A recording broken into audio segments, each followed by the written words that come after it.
Meus irmãos, a paz do Senhor, tudo bem? Vamos abrir as nossas Bíblias em 2 Coríntios, capítulo 4, versículo 5. 2 Coríntios, você que ligou o teu celular e você está no culto online aqui da Igreja Batista Monte Oreb, no melhor bairro do Rio, que é Campo Grande. Quantos dizem amém? Glória a Deus. Tá? Não saia desse canal, fica aí, você que está no Facebook, segue essa mão aí, fica aí, Deus tem uma palavra para você nesse momento. Xícara bonita, hein, Jorge? Obrigado. Chique, né? Todos já acharam? 2 Coríntios 4, 5 diz assim: porque não nos pregamos a nós mesmos, mas a Cristo Jesus, o Senhor, e nós mesmos somos vossos servos por amor de Jesus. Porque Deus, que disse que das trevas resplandecesse a luz, é quem resplandeceu em nossos corações para a iluminação do conhecimento da glória de Deus na face de Jesus Cristo. Vou repetir a última sentença, você falar o último nome. Para a iluminação do conhecimento da glória de Deus na face de... Está fraco. Para a iluminação do conhecimento da glória de Deus na face de Jesus Cristo. Amém? Gente, como no primeiro culto, eu vou trazer essa palavra. Agora eu quero falar sobre Jesus Cristo. Amém? Repita comigo: Jesus Cristo. É o nome mais lindo debaixo do sol. Jesus Cristo. Eu quero te dar algumas razões para você amar, para você crer em Jesus, para você confiar em Jesus, para você esperar em Jesus. Eu acredito que nesses últimos dias nós precisamos conhecer mais a Jesus. A maior necessidade do cristão é conhecer mais a Jesus. Quanto mais você conhece a Jesus, mais você se apaixona por Ele. Quanto mais você conhece a Jesus, mais da sua natureza você vai adquirir, você vai refletir. Quanto mais você ama Jesus, mais você fica apaixonado, você não quer largar Jesus. Dizer que ama Jesus, mas não conhece, é a mesma coisa que dizer que você ama um livro pela capa. Você não lê o livro, você não conhece o conteúdo. É um amor superficial. Por isso que a pregação de Paulo, quando chega à igreja em Corinto, ele vai dizer assim: em nada me propus a pregar para vocês. Eu não vim a vocês com sabedoria de palavras humanas, com teses filosóficas, com uma oratória muito bem articulada. Não. Eu vim falar de Jesus. Meu evangelho é pregar Jesus e este crucificado. Amém?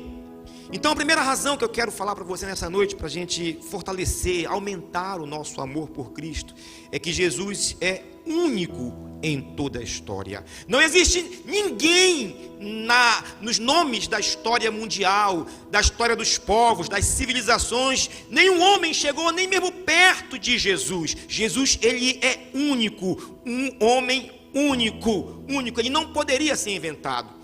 Nenhuma mente ou um conjunto de mentes brilhantes poderia criar um personagem que pensasse, agisse e reagisse como Jesus pensou, falou e reagiu.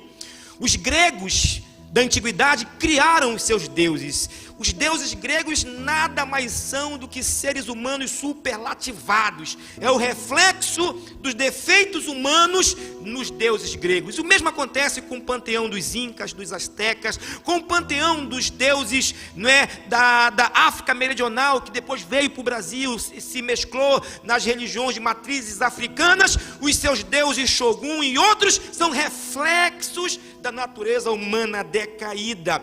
Xenofones, o filósofo que viveu 400 anos antes de Cristo, disse o seguinte: os gregos ou os homens criaram os seus deuses à sua imagem, segundo a sua semelhança. Cristo é único. Diga: Cristo é único. C.S. Lewis, professor da Universidade de Oxford, ex-ateu, se converteu ao ler os evangelhos. Ele disse o seguinte: seria preciso ser maior do que Jesus Cristo para tê-lo inventado. A causa sempre será maior que o efeito. Outro escritor disse a seguinte frase: seria preciso que alguém conhecesse as verdades de Deus tão profundamente para poder inventar um personagem com as ideias e com as palavras de Cristo.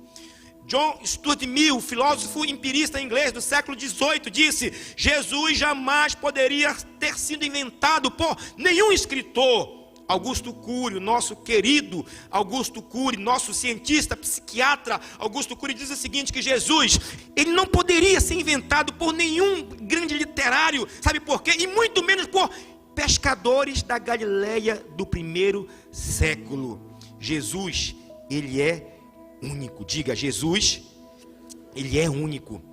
Ele é único, ele é único, ele é o homem mais importante da história. Ele é o homem que dividiu a história antes de Cristo e depois de Cristo. Eu ouvi falar, um aluno do seminário me falou que lá em São Paulo, parece que o pessoal lá da SEDUC de São Paulo quer tirar DC e AC, querem apagar da memória a história de Cristo. Sabe, isso é normal na história. Na história, vários homens se levantaram para apagar, querer colocar uma nuvem no sol da justiça, tentar apagar Jesus da história, mas é impossível apagar Jesus da história. É impossível esquecer, é impossível a história esquecer Jesus. Jesus foi, é e sempre será o homem mais importante da história. O imperador Adriano, no segundo século, ele tentou fazer isso. Ele mandou aterrar Jerusalém, aterrar os lugares onde Jesus foi crucificado, a via sacra, aterrou, construiu um templo a Júpiter no monte do templo e disse: vou apagar o nome desse judeu da história. 360 anos depois, a mãe de Constantino, Santa Helena, ela se converte ao cristianismo, e ela vai então ser a primeira arqueóloga do cristianismo e vai escavar todos os lugares sagrados para Jesus ser adorado em Jerusalém pelos cristãos.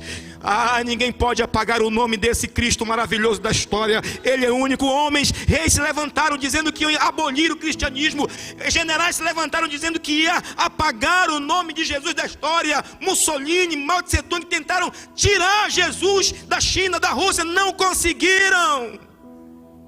Porque Jesus é invencível, porque Jesus é único, porque Jesus é maravilhoso, porque Jesus é conselheiro, porque Jesus é Pai da eternidade, porque Jesus é príncipe da paz. Recentemente na história do mundo, 40 ou 50 anos atrás aí, 4 jovens de Liverpool, da Inglaterra, o nome deles eram, meu inglês é mau, como é que o nome deles era?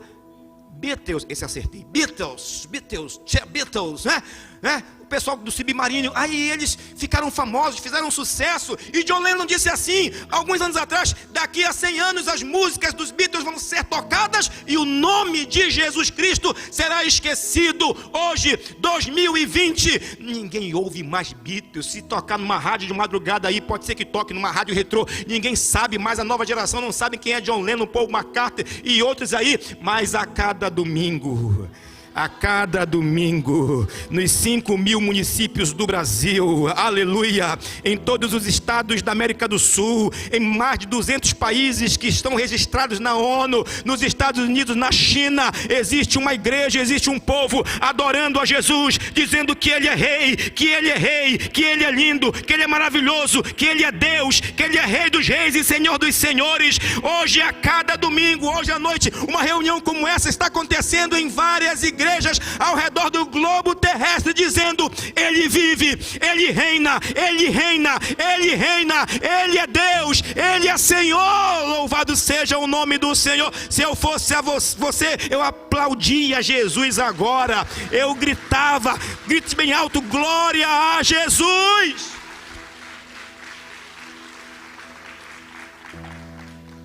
Aleluia, está esquentando o negócio. A filosofia pode sobreviver sem Sócrates, Platão e Aristóteles. A física pode sobreviver sem Einstein. O budismo pode existir sem Buda. O islamismo pode existir sem Maomé. O espiritismo já existia antes de Allan Kardec, mas o cristianismo não pode existir sem Jesus. Jesus é o fundamento. Diga: Jesus. faz biquinho, faz boca gostosa, diga assim: Jesus é o nosso fundamento. É o nosso fundamento. Jesus é a pedra angular, Jesus é a pedra de esquina que foi rejeitada, mas é o fundamento. Lá Paulo fala em 1 Coríntios 3,11 que ninguém pode colocar outro fundamento. Ele é o fundamento dos apóstolos e dos profetas. Ele é o fundamento. Cristo, não se pode tirar Cristo do cristianismo. A razão da decadência do cristianismo histórico em todas as suas épocas foi porque tiraram Cristo do cristianismo. E quando se tira Cristo do cristianismo, vai haver um vácuo que vai ser preenchido ou por anticristo ou por falsos Cristo. A igreja medieval da Idade Média, Papa Urbano, que convocou a cruzada para conquistar Jerusalém, e ele levantou a espada, fez um povo cristão empunhar a espada para devastar, para matar, para derramar, jorrar. Milhares de vidas foram dizimadas, muçulmanas, de judeus. E aí, hoje quem não conhece a história vai dizer: foram os cristãos. Não, foi um cristianismo sem Cristo. A igreja católica, apostólica romana, a igreja medieval queimou milhares de mulheres de inocentes nas fogueiras. Um cristianismo sem Cristo.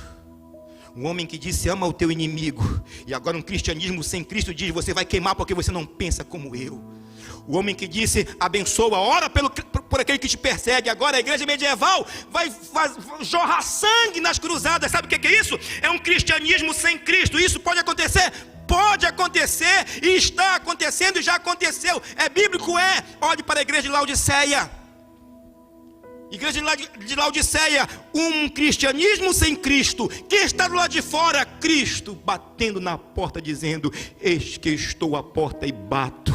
Se alguém aí em Laodiceia ouvir a minha voz e abrir a porta, eu vou entrar aí em Laodiceia, vou cear com você e você comigo. E ele faz várias promessas para Laodiceia: uma igreja rica, abastada, o melhor som, a melhor equipe de louvor, os melhores professores de EBD, um seminário fantástico, os melhores teólogos, livros, luzes, lâmpadas, fumaça, tudo lindo. Só não tinha Cristo em Laodiceia. E Laodiceia diz assim: eu sou rica, eu sou abastada, não tenho falta de nada, não preciso de nada. Ela era pobre. Jesus vai falar: você não sabe que você é pobre, você é miserável, você é nu. Por quê? Porque você está sem Cristo. Sem Cristo. Sem Cristo. Sem Cristo. Sem Cristo nós não somos nada. Sem Cristo o pregador é apenas uma voz vazia gritando. Sem Cristo uma igreja é apenas um clube onde as pessoas se reúnem no domingo. Sem Cristo um missionário é apenas um aventureiro por países estranhos. Sem Cristo um cantor é apenas alguém que canta religião. Nós precisamos de Cristo. Eu preciso de Cristo. Você que está me assistindo pelo YouTube, pelo Facebook, você precisa de Cristo. Nós precisamos de Cristo. Que Cristo habite na nossa vida, que Cristo habite no nosso coração, que Cristo habite na nossa alma. Que venha o teu reino na minha alma, na sua alma. Venha o teu reino, venha o teu reino, venha o teu reino. Aleluia. A personalidade de Cristo está acima da capacidade de invenção. Ele não poderia ser inventado nem pelas mentes mais criativas da história. Ele é único. Seus ensinos são únicos. Nunca nenhum homem na história falou como ele falou. Nunca nenhum homem ensinou como ele ensinou. Os imperadores romanos diziam assim: devemos retribuir o mal com a destruição, o bem com a escravidão. Os religiosos diziam: vamos retribuir o bem com o bem e o mal com a escravidão. Só Cristo disse: pagai o mal com o bem. Ora pelo teu inimigo. Platão e os gregos diziam: os pobres nasceram para ser pobres, para servir os ricos, e nunca serão ricos, sempre serão pobres. Veio Cristo e disse: bem-aventurados os humildes de espírito, porque deles é o reino dos céus. No mundo grego, os romanos diziam: bem-aventurados os insensíveis, aqueles que sabem evitar o sofrimento, evitar sofrimento desnecessário. Seja duro, seja insensível, tenha um coração perfeito. Um coração duro é um coração perfeito para a guerra. Veio Cristo e disse: bem-aventurados que choram, porque eles serão consolados. Os romanos diziam: A espada faz parte de um corpo de um romano. O mundo romano dizia: bem-aventurados que guerreiam pela espada, pois só assim, pela força, você pode ter o que é seu, você pode tirar aquilo que é do fraco e ficar para si. Veio Jesus e disse: bem-aventurados mansos, porque eles herdarão a terra. Ninguém falou como ele. O mundo dizia: bem-aventurados que se conformam com as injustiças. Essa era a mente grega, a mente romana: se conformem com a injustiça. A tragédia grega dizia que uns nasceram para se dar mal e outros para se dar bem. Então não se preocupe com a injustiça do mundo, viva a sua vida. Veio Jesus e disse: bem-aventurado aqueles que têm fome e sede de justiça, porque um dia serão fartos, um dia serão fartos. Um dia toda a injustiça do mundo vai prestar conta diante do tribunal de Deus. Um dia Deus há de julgar vivos e mortos, e toda a injustiça será cobrada. O mundo grego dizia: cuide primeiro de si, se preocupe consigo mesmo. O mundo é um mundo cão, deixa os deuses do panteão cuidar dos outros. Jesus disse: bem-aventurados misericordiosos, porque eles alcançarão misericórdia. Nenhum homem falou como ele. Nenhum homem falou como ele. Aleluia. Levanta a tua mão para o céu e glorifica esse Cristo nessa noite. Só Jesus Cristo foi eloquente, mas discreto, crítico, mais amável, determinado, mais delicado, corajoso sem ser brutal, encorajador sem ser conivente. Só Jesus foi perturbador sem ser opressor. Só Jesus foi denunciador do pecado sem condenar o pecador. Só Jesus foi admirável e humilde ao mesmo tempo. Só Jesus foi grandioso e simples, humano ao mesmo tempo. Só Jesus foi incomparável e comum. Só Jesus foi amoroso e disciplinador. Só Jesus foi mestre e delegador. Só Jesus foi salvador e vítima e oferta. Somente Jesus é homem e somente Ele é Deus. Ele é homem, Ele é Deus. Ele é homem, Ele é Deus. Ele é homem, Ele é Deus. Ele é homem, Ele é Deus. Aleluia!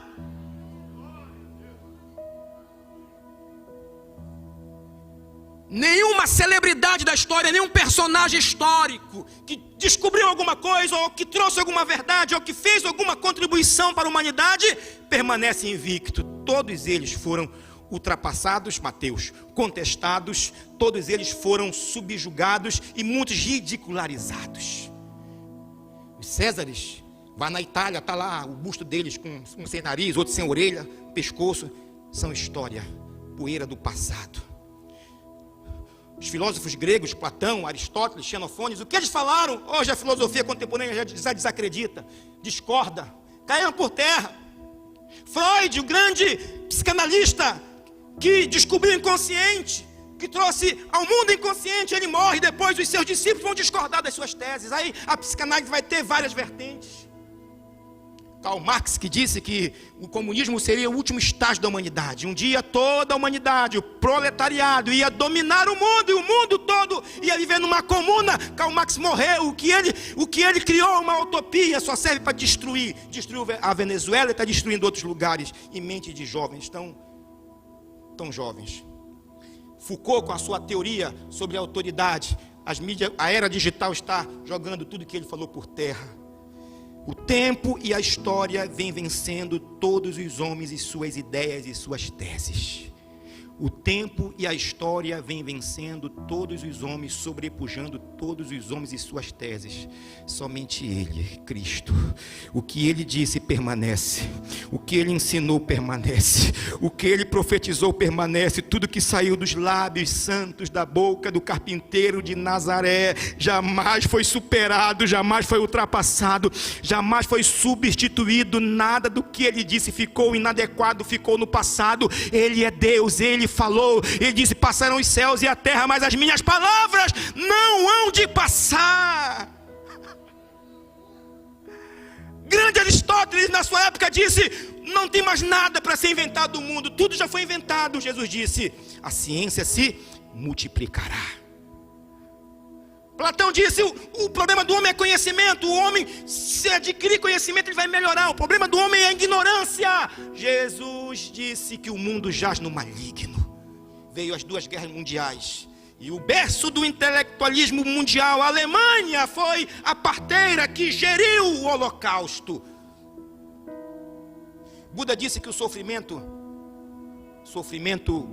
mundial, a quantidade de sofrimento do mundo tinha a tendência de melhorar a humanidade. Jesus disse: o mundo jaz no maligno, a iniquidade vai se multiplicar. Todos eles falharam em suas previsões, mas o que Jesus disse jamais foi ultrapassado, jamais foi ultrapassado, jamais foi ultrapassado, jamais foi ultrapassado. Louvado seja o nome do Senhor. Todos os grandes homens, todos os grandes profetas nunca falaram em seu próprio nome. Moisés disse: assim diz o Senhor. O grande profeta Daniel disse assim: eu tive visões de Deus. Jeremias disse: veio a mim a palavra do Senhor. Ou seja, todos os grandes homens falavam acerca de Deus, e falavam quando Deus falava com eles, quando tinham mensagens de Deus para entregar à nação. Eles não eram a palavra de Deus, eles portavam a palavra de Deus. Nunca nenhum deles falou em seu próprio nome. Veio Jesus de Nazaré e disse: ouviste o que foi dito aos antigos? Eu, porém, vos digo. A gramática hebraica é a única gramática do mundo que não conjuga o verbo eu sou na primeira pessoa. O inglês conjuga. Em inglês é o quê? Né? I am, ainda é I am, eu sou, né? No francês é Jesus, não é? Alguma coisa assim, né? No espanhol é yo soy, mas no hebraico não existe. O judeu não fala nunca eu sou. Não existe na gramática hebraica a conjugação do verbo ser na primeira pessoa, porque eu sou, na língua hebraica, é o nome de Deus. É o nome sagrado de Deus. E o que injuriava os religiosos, e o que trazia raiva aos injuriosos, era que quando perguntavam a Jesus quem ele era, ele dizia: eu sou o bom pastor, e o bom pastor dá vida pelas ovelhas. Eu sou a porta, aquele que entrar por mim salvar-se-á, entrará, sairá e achará pastagem. Eu sou o pão da vida, quem comer de mim jamais terá fome. Eu sou a água da vida, aquele que beber de mim, do seu interior vai jorrar um rio que jorra para a vida eterna.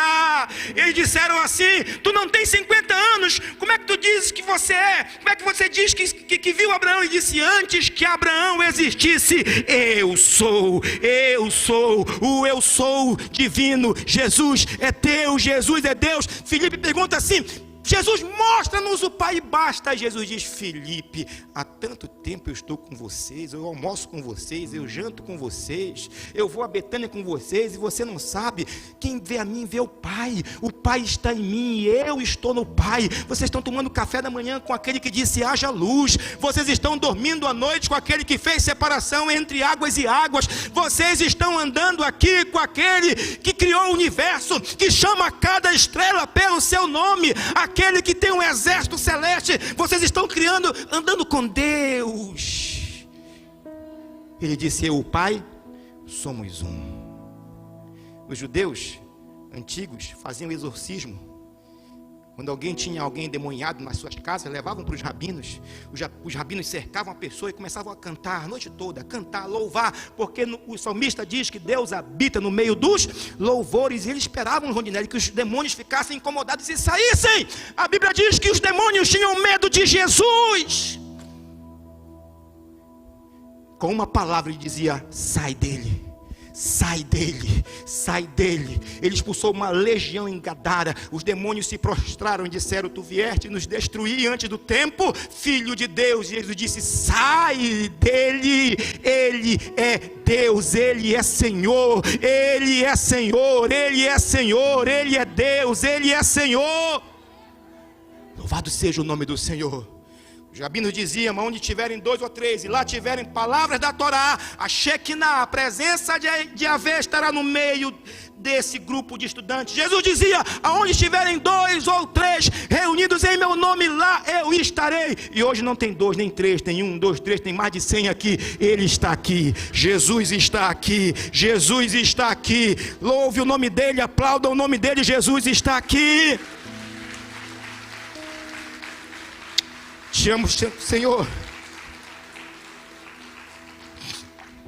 Um outro motivo para você crer e amar Jesus é que Ele está aqui, está vivo. Todos os fundadores das maiores religiões do mundo, os seus fundadores estão mortos e enterrados. Vá à França, lá no cemitério né? Na França, o mais famoso cemitério da França, lá tem a sepultura mais famosa de Allan Kardec. Dia de finados lá, Rondinelli, não tem lugar para colocar flores. Allan Kardec veio, trouxe a sua interpretação, a sua religião, morreu, mas não voltou para provar nada. Vá na Arábia Saudita, você vai lá visitar o túmulo de Maomé, Muhammad Maomé. Morreu, está lá enterrado, é visitado, é honrado, mas Maomé não voltou para confirmar o que ele ensinou. Buda morreu, está na China, não voltou para confirmar como é do outro lado.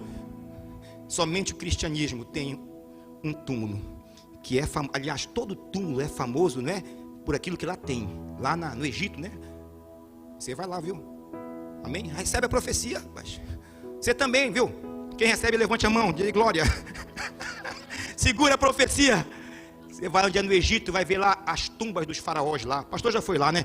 Aquelas múmias lá com um anzol assim para cá. Feia, coisa horrível, né? Tudo, né? Túmulos famosos por aquilo que lá tem. Mas se você for em Jerusalém, no jardim do túmulo, lá tem o túmulo mais visitado e mais famoso do mundo. Porque lá existe um túmulo que é famoso por aquilo que lá não tem. Ele ressuscitou. Ele ressuscitou, ele ressuscitou, foi morto, foi pendurado numa cruz, colocaram pregos nas suas mãos, nos seus pés. Ele disse: Pai, está consumado. Mas ao terceiro dia, a Bíblia diz que a morte não pôde prendê-lo. Ele ressuscita dos mortos e ascende até o Pai, está à direita de Deus, e intercede por você, intercede por mim. Ele vive, ele vive, ele vive, ele vive, Cristo vive. Aleluia, aleluia. Ah, como é bom falar de Jesus. Minha esposa diz assim: vai pregar? Fala só de Jesus. Tá bom, amor, deixa que eu vou falar só de Jesus. Fala só de Jesus, eu vou falar só de Jesus, porque Ele me salvou, Ele me perdoou. Não era para mim estar aqui pregando para vocês. Eu era um músico de boate em Belém aos 18, 19 anos. Era para ter morrido de overdose ou de AIDS. Era para mim ter morrido, mas Ele me tirou. Estava desviado, Ele me trouxe para a sua casa, me perdoou, me lavou com seu sangue. Me deu uma esposa linda que eu não merecia, ela orou pouco, eu orei muito. Me deu 3 filhas talentosas. Me deu oportunidade, está me dando a oportunidade de falar dele, do seu amor, que ele ama o pecador, ele restaura o pecador, ele liberta o pecador. Não há vício que ele não possa libertar.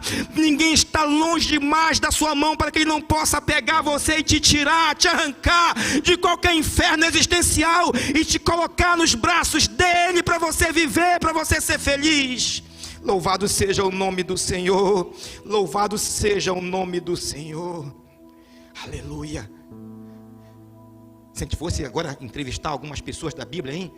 Pudesse entrevistar, vamos entrevistar Rondinelli, Saulo de Tarso, vamos entrevistar Saulo de Tarso. Como foi que você conheceu Jesus? Ele ia dizer: eu estava loucamente enganado, eu estava perseguindo ele, ele me amava antes de eu ser seu amigo, eu era seu inimigo, ele já me amava. Eu estava prendendo os seus filhos, a sua igreja estava açoitando, eu ajudei a matar Estevão, ele já me amava, ele tinha um plano na minha vida. E um dia, quando eu ia na estrada de Damasco com cartas para prender os crentes, ele raiou, uma luz raiou sobre mim, e a presença da sua santidade naquele clarão fez minha carne pecaminosa tremer. O medo se apavorou de mim, a sensação de indignidade, a sensação de pobreza, a sensação de culpa, a sensação de terror. A presença da sua santidade me fez eu ir para o meu lugar, e eu perguntei, e ouvi uma voz que dizia: Saulo, Saulo, por que tu me persegues? Eu disse: quem és, Senhor? Ele disse: eu sou Yeshua, a quem tu persegue. Saulo duro é para te recalcitrar contra os agrilhões. Daquele dia em diante, os meus olhos fecharam para o mundo físico, mas se abriram para o mundo espiritual, e a glória de Deus na face de Jesus Cristo resplandeceu em mim, e eu fiquei sabendo que, mesmo sendo o apostivo, o menor dos apóstolos, eu fui chamado fiel por Ele, pela sua graça, para ser ministro do Evangelho. Quem sabe você ligou esse celular, entrou na rede agora e pensa que tudo está acabado, que não há mais chance para a sua vida, que os seus pecados são mais importantes que você. Eu tenho uma palavra de Cristo para você: os seus pecados não são mais importantes para Deus do que você. Você é mais importante para Deus do que os seus pecados. Você vale mais para Deus do que qualquer aborto que você tenha feito. Você vale mais para Deus do que qualquer assassinato que você tenha feito. Você é precioso, você custou o sangue de Cristo naquela cruz. Há solução, há salvação, há esperança para a tua vida, há esperança para a tua alma. Você não pode mudar o passado, você não pode mudar o começo, mas você pode mudar e criar um novo fim, um fim com Cristo, na direção de Cristo, vivendo com Cristo. Aleluia. Vamos entrevistar a mulher que ia ser apedrejada. Ela estava no ato de adultério, foi pega, ela foi levada seminua. Naquela época os judeus, quando iam apedrejar uma mulher, eles tiravam a roupa da frente, a mulher ficava com o seio exposto e a mulher cobria os seios. Batiam na mulher, xingavam, jogavam no chão, chutavam e depois apedrejavam. E levaram a mulher a Jesus. Levaram porque não tinha jeito. A lei dizia: essa mulher deve morrer, porque ela é uma adúltera. Ou seja, os pecados dela que ela cometeu valem mais que a vida dela. O passado dela é mais importante que a alma dela. E levaram para quem? Levaram para o mestre da vida. Levaram para aquele que ama os pecadores. Jesus ama os pecadores. Ele ama as prostitutas, Ele ama os viciados. Ele ama você que entrou aqui essa noite, que talvez você nem mesmo goste de você, porque se você gostasse de você, você não usaria o que está usando, mas Ele te ama mesmo assim. Ele te ama mesmo assim. Levaram a mulher para Jesus e ela tem a certeza que ela vai morrer. Talvez ela fosse caminhando ali dizendo assim: vou morrer. O pavor da morte. Eu já tive mais ou menos 3 vezes, eu senti essa sensação do pavor da morte. Cheguei perto de morrer 3 vezes, é horrível, dá um frio na espinha. Não vou contar a experiência, senão a mensagem vai se prolongar, eu só tenho 10 minutos. Ela sabia que ia morrer. Já aconteceu com você de saber que ia morrer? Você já ficou diante da morte, viu a morte e disse assim: é hoje, não tem jeito. Era o dia dela, ela chegou, ela foi jogada e disseram: Jesus, essa mulher foi pega em flagrante adultério. A lei de Moisés diz que ela deve morrer. E tu o que dizes? Tu o que dizes? E ele baixou a cabeça e começou a escrever na terra. A tradição diz que quando alguém era apedrejado, tinha que ter uma placa com a acusação da pessoa, adúltera, ladrão, acusação, uma placa. Mas quando não tinha placa, algo de emergência, a tradição judaica dizia que se escrevia no chão a acusação do condenado. Nunca saberemos o que ele estava escrevendo. Talvez estivesse escrevendo alguma coisa ou sobre eles ou sobre ela, mas ele estava escrevendo. E eles ficaram tão apressados: Jesus, o que tu respondes? E ele é tão lindo que ele não ouve acusadores, porque quem acusa é Satanás. Quem acusa os teus pecados é Satanás. Quem aponta os teus defeitos e diz você não vale nada é Satanás. Jesus não ouve a pecadores, acusadores, aliás, ele está aqui escrevendo. E ele levanta a cabeça e diz: quem não tem pecado aqui, atire a primeira pedra. Ele não tinha pecado, ele poderia atirar onde nele, ele não atirou, porque ele não veio para condenar você, ele veio para salvar você. Todo mundo foi embora. Olha, os discípulos pegaram em pedras também, todo mundo pegou. Pedro pegou a sua, todo mundo jurava: é a hora dela. E os discípulos que pegaram em pedras, largaram as pedras, foi todo mundo embora. E agora ela vai ter um particular com Cristo, com a vida. E ela olha para o lado, e Jesus olha para ela e diz assim: mulher, cadê os teus acusadores?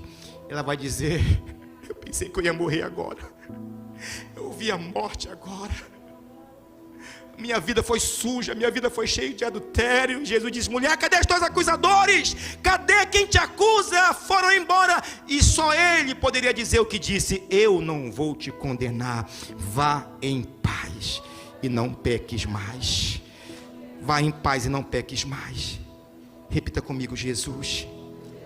Jesus. Você pode ir falando bem baixinho esse nome: Jesus. Jesus. Jesus. Você pode adorar esse Jesus. Ele está aqui nessa noite. Ele conhece a tua alma, conhece a tua história, conhece a tua vida. Ele te viu no ventre da tua mãe, em forma ele te viu. Para quem está em dúvida, ele é a resposta. Para o cansado, ele é o alívio. Para o aflito, Jesus é o refrigério.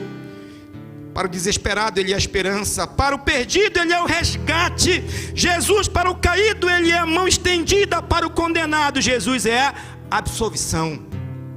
Jesus, para o esquecido, ele é a lembrança. Jesus, para o derrotado, ele é a segunda chance. Para o fraco, Jesus é a força. Para o escravo, Jesus é a liberdade. Para o triste, Jesus é a alegria. Para o desgraçado, ele é a graça de Deus na tua vida. Para o réu, ele é o advogado fiel. Para o cego, Jesus é a luz do mundo. Para o faminto, ele é o pão da vida. Para o sedento, Jesus é a água da vida. Para o enfermo, ele é a cura. Para o morto, ele é a ressurreição e a vida. Para o viajante, ele é o caminho verdadeiro. Para o navegante, ele é o porto seguro. Para o perdido, Jesus é a salvação. Para quem está condenado, ele é a salvação. Para a alma angustiada, ele é a paz. Para a sua igreja, ele é o noivo. Para a sua igreja, ele é o eleito.